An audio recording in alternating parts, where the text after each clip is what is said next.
Bienvenue pour cette nouvelle séquence des paroles de la vie éternelle avec Marc Joseph. Nous sommes aujourd'hui le 24 septembre 2023.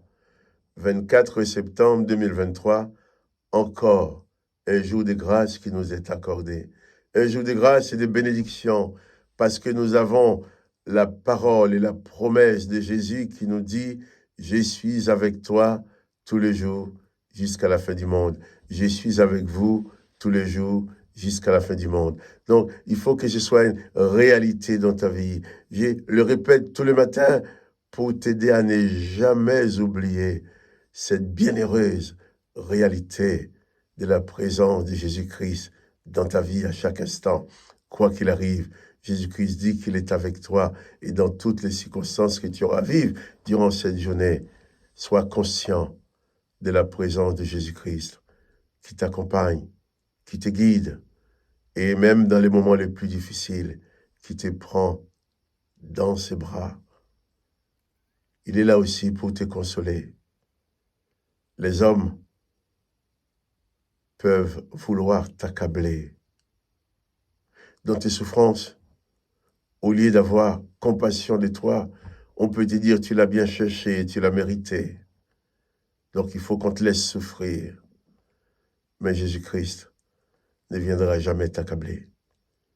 Même si tu as fait quelque chose de mal, il ne va pas t'encourager à faire le mal. Mais il va te délivrer des préférences de la puissance du mal. Il va te consoler. Il va consoler ton âme. Alors, n'attends pas de mériter la grâce de Jésus-Christ, puisque la grâce ne se mérite pas. Dans la grâce que Jésus-Christ te propose, qu'il apporte dans ta vie, eh bien, il n'existe aucune notion de mérite. C'est Jésus qui te dit, je suis avec toi. Veux-tu réaliser cela? Veux-tu prendre conscience que Jésus-Christ est réellement avec toi parce qu'il a dit, il n'est pas avec toi pour ton argent, il n'est pas avec toi parce que tu es gentil, il n'est pas avec toi parce que tu es bon, parce que tu es parmi les meilleurs. Non, il est avec toi parce qu'il t'aime tout simplement. Et l'amour de Jésus-Christ n'a pas de justification matérielle. L'amour de Jésus-Christ pour toi n'a pas de justification humaine. Seulement, il t'aime parce qu'il est amour. Oh, que son Saint-Nom soit béni. Je t'invite vraiment à ouvrir ton cœur pour recevoir cet amour de Jésus dans ta vie, pour recevoir la grâce que Jésus-Christ t'apporte. Et cette grâce de Jésus-Christ dans ta vie, c'est la chose la plus précieuse que tu peux recevoir. Parce que même quand tu quitteras cette terre, cette grâce va continuer à t'accompagner pour te conduire dans la bienheureuse présence de Jésus-Christ. Alors souviens-toi ce matin, n'oublie pas que Jésus-Christ est avec toi. Donc pas de panique. Bannis la peur, bannis la terreur, bannis toute forme de crainte qui sont là pour te paralyser. Élève ton âme à Jésus-Christ. Fais tout ce que tu peux. Il ne faut pas rester les bras croisés non plus, il faut que tu sois actif pour vivre ta vie. Fais tout ce que tu peux. Mais ce que tu ne peux pas, confie-le à Jésus-Christ. Avec lui, rien n'est impossible. Que son Seigneur soit béni.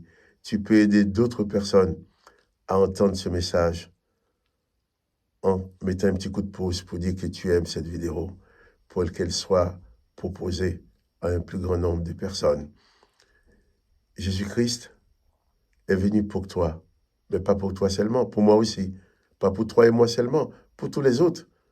Pour les autres que tu croises dans la rue, pour les autres que tu connais dans ton travail, pour les autres de ta famille, pour les autres qui vivent dans des pays lointains que tu ne connais pas. Jésus-Christ est venu pour tout le monde. Mais tu ne peux pas l'accepter pour tout le monde, tu peux pas le prendre pour tout le monde, mais prends Jésus-Christ pour toi. Prends ta part dans cette dimension de grâce que Jésus-Christ distribue à l'humanité.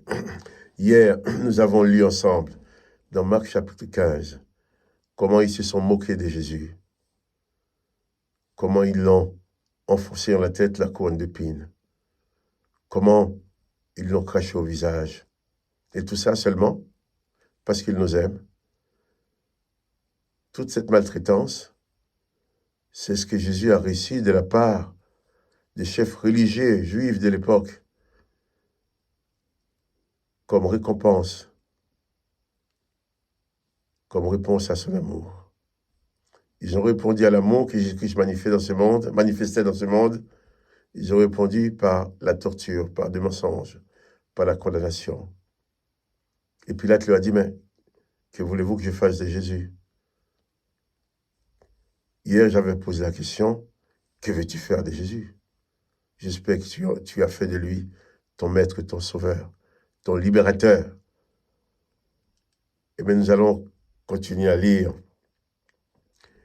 la suite dans l'évangile de Marc, chapitre 15, et au verset 21.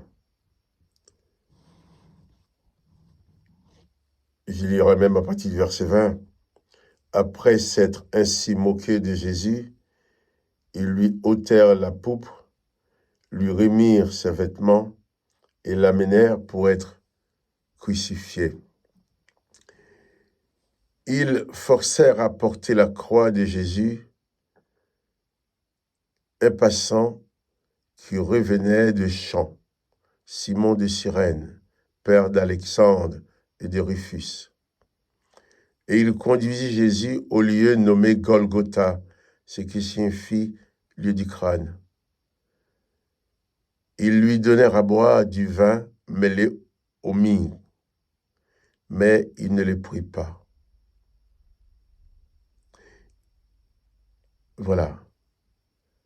Après s'être moqué de Jésus, ils l'emmenèrent pour être crucifié. Et sur le chemin, ils vont rencontrer un homme. Un homme. Ils forcèrent cet homme à porter la croix de Jésus parce que Jésus était tellement mal en point physiquement. D'autres textes d'évangile nous montrent Jésus qui tombe par terre en portant sa croix, son corps en état de faiblesse, ne pouvant plus porter sa croix. Il forçait cet homme qui revenait des champs, certainement fatigué. Ils le forcèrent à porter la croix de Jésus. Il portait la croix de Jésus. J'imagine Simon de Cyrène qui vient de travailler dans son champ après une journée, fatigué, lassé de tous les labeurs de sa journée. On l'attrape. Il n'a pas demandé de porter la croix. On lui a forcé de porter la croix de Jésus. Quelqu'un qui n'est pas concerné par la condamnation, quelqu'un qui n'était pas là pour crier, pour demander la crucifixion de Jésus, mais il va porter la croix de Jésus. La croix était lourde, certainement. Simon de Cyrène devrait se poser la question, pourquoi c'est moi qui porte cette croix, cette lourde croix? Je suis déjà assez fatigué, pourquoi je dois la porter? Mais on lui a forcé. Il l'a porté jusqu'à Golgotha. Et bien sûr, pour couronner l'affaire, Jésus avait soif. Il lui a donné à boire du vin mêlé de myrrhe. Mais il ne le prit pas. Simon de Cyrène portant la croix de Jésus. Peut-être nous, aujourd'hui, à certains niveaux, nous n'avons pas porté une croix de bois au nom de Jésus. Mais peut-être, c'est des événements que nous pouvons subir en tant que chrétiens. Peut-être, en quelque sorte, comparé à la croix que portait Simon de Cyrène. Vous savez, dans le monde d'aujourd'hui, dans beaucoup de pays, il y a des chrétiens qui sont persécutés, des chrétiens qui sont torturés comme on a torturé Jésus, des gens qui sont mis à mort uniquement parce qu'ils croient en Jésus, des gens qui sont exclus, des gens qui sont en esclavage, des gens qui sont emprisonnés uniquement parce qu'ils croient en Jésus-Christ. Et ces gens-là, on les emprisonne parce qu'ils ne veulent pas abandonner leur foi en Jésus-Christ. Parce qu'ils réalisent bien que la foi en Jésus-Christ, c'est la meilleure chose qu'un être humain peut détenir dans sa vie. Alors, ces gens-là, ils préfèrent être maltraités, ils préfèrent souffrir, au lieu d'abandonner leur foi en Jésus-Christ. Peut-être, j'oserais comparer ces gens-là à Simon de Cyrène qui a porté la croix de Jésus-Christ malgré lui. Mais ceux-là qui sont en train de souffrir en prison, dans la torture, qui sont en train de vivre l'exclusion à cause de leur foi en Jésus-Christ, ils le font volontairement.